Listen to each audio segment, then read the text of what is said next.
Welcome here to an all-new Wake Up Call with Dan Tortora special from inside of the Cafe Kubal studios. It is my honor and my privilege to be here, as always, with Mike Aresco, the commissioner of the American Athletic Conference, as Mike is here with us on the heels of what is to come, which is Tulane's first ever American Athletic Championship game that they have gotten a berth to, and their first time hosting it. So big stuff coming up. Mr. Aresco, how are you? Hey, Dan, I'm doing well. Thank you. Hope you and your family had a great Thanksgiving, and great to be with you. Yeah, we definitely did. We had a good time. We had some fun. We ate a lot, and now it's time to take a look at this. Cincinnati and Clemson, the longest active streaks at FBS in winning at home.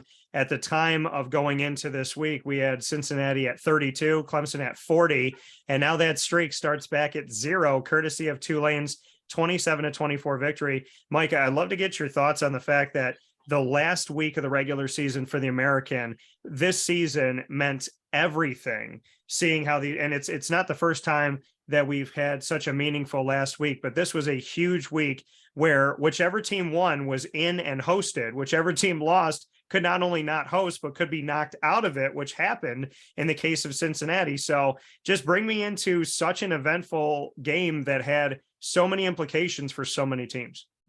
No question, Dan, and it's not always been that way, as you know. And by the way, I mean, give credit also to Shane Beamer, right? They knocked off Tennessee and destroyed them, and then go and beat Clemson.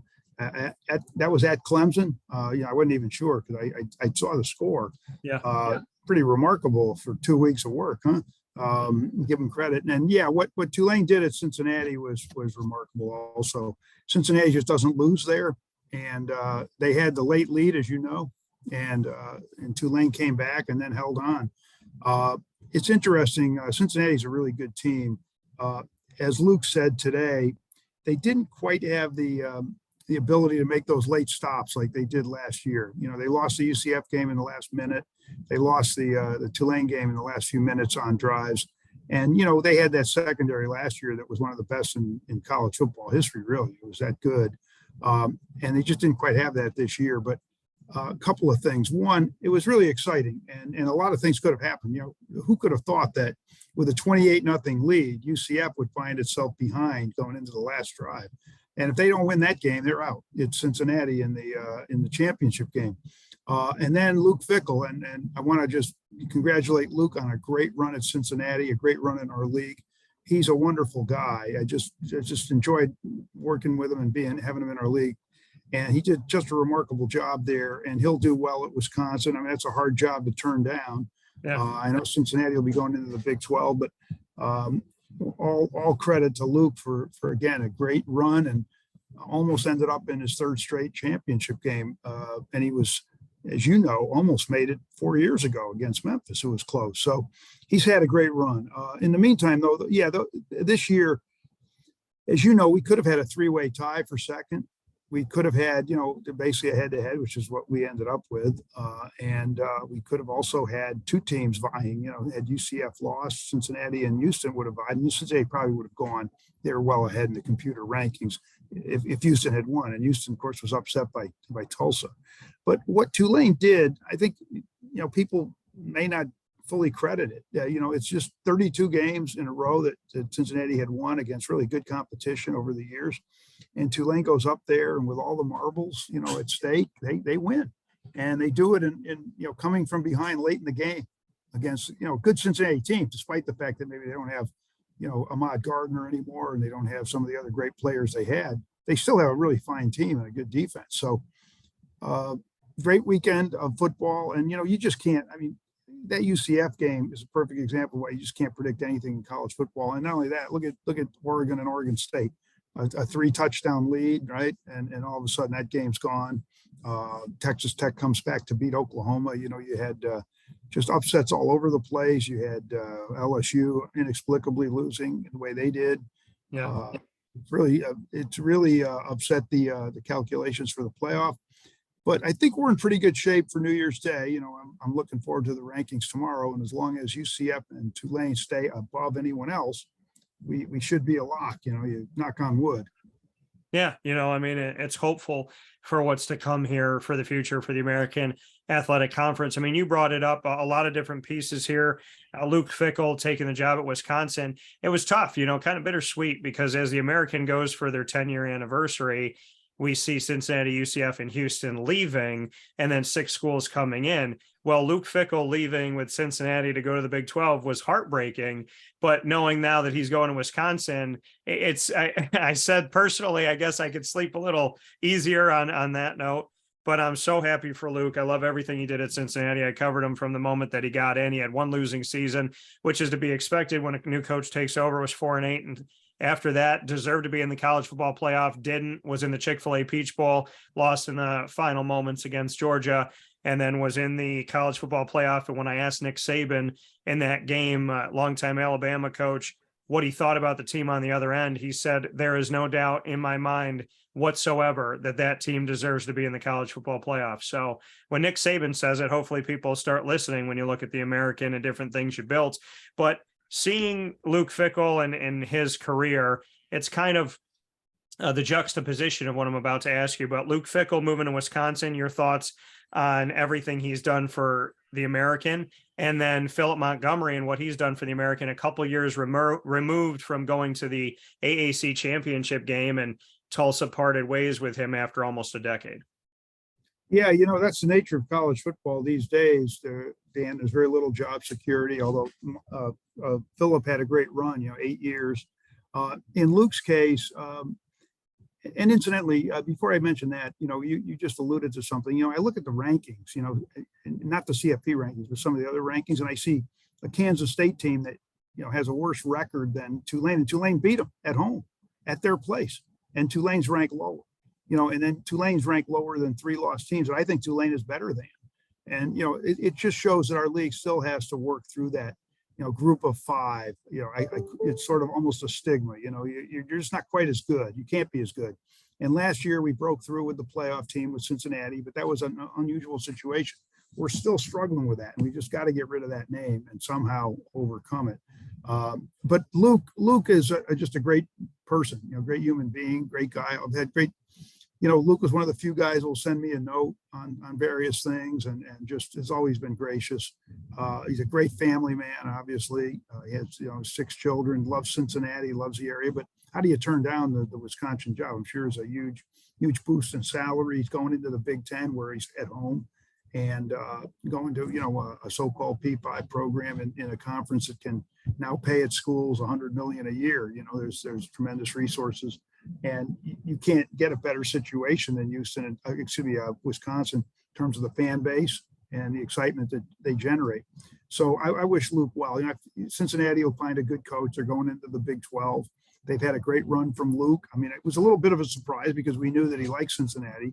He had he's going into the Big 12 next year. He has a lot to look forward to there. But on the other hand, the Wisconsin thing would be hard to turn down. As far as Philip, he was in the championship game a few years ago. His teams were always rugged. His teams were always a tough out. Maybe they didn't have quite the success that they've had historically, and that was probably ultimately, what did it. But he's a really good man. He's another guy who's just a quality person and built some good teams there. Had a 10-win season several years ago. Won the bowl game. Has played tough schedules. That was one of the things that probably was a factor too. He would play Oklahoma State. He'd play Ohio State on the road a couple of times. He played Texas on the road and was competitive. Was competitive in those games, but just couldn't quite bring Tulsa back to where they had been prior. Now, the world has changed, and we'll have to see what happens. Rick Dixon's a great AD and very knowledgeable, and Rick decided ultimately to make a change. But Philip was a good man, and we wish him well. I'm sure he'll be coaching again. As far as FAU is concerned, they're coming into our league. Willie Taggart is an old friend of ours, another great guy, really great guy. Just hadn't had a lot of success there, 3 years. Nowadays, Dan, you don't get much longer, than a few years. And if it doesn't work out, unfortunately, that's the nature of what we're doing here. And I don't necessarily like it. But Willie, didn't have as much success at Florida State as he thought he would have, and at Oregon, so. So, it's just unfortunate. He's a great guy, though, and I'm sure he'll be coaching again, too. He's a good coach. He had some good teams at USF. several years ago. And, you know, there are other, you know, Charlotte made a change and they hired a very interesting fellow, right? That coach is going to be an interesting, you know, he's got an interesting background. It reminds you of, you know, Mowgli at Coastal. So, but my take is that these are fine people. It's just the nature of college sports is really tough these days, Dan. Let's be honest. It can, you just got to have a very thick hide.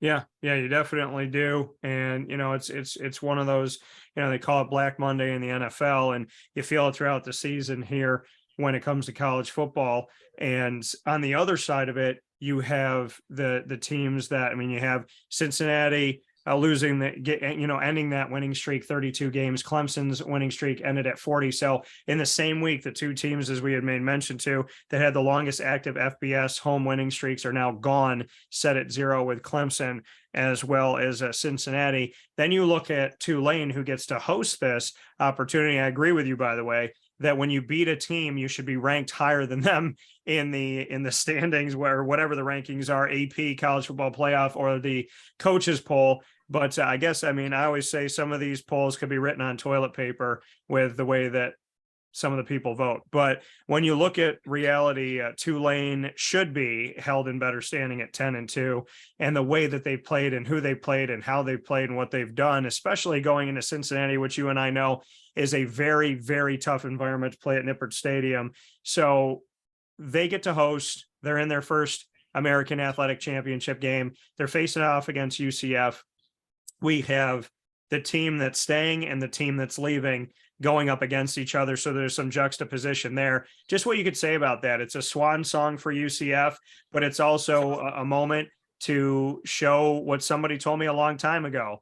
Willie Fritz wins everywhere he goes, and he has won in Tulane. He has brought them to bowl games, and now he has brought them to the top of the conference.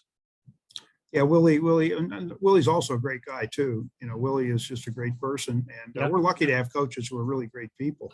But yeah, he's won everywhere, and we knew he'd win. And that 210 record last year was very deceptive. They had a lot of one-score games. They had the Hurricane having an impact on them. You know, they almost beat Oklahoma at Oklahoma. Things just didn't work out this year. Things all came together.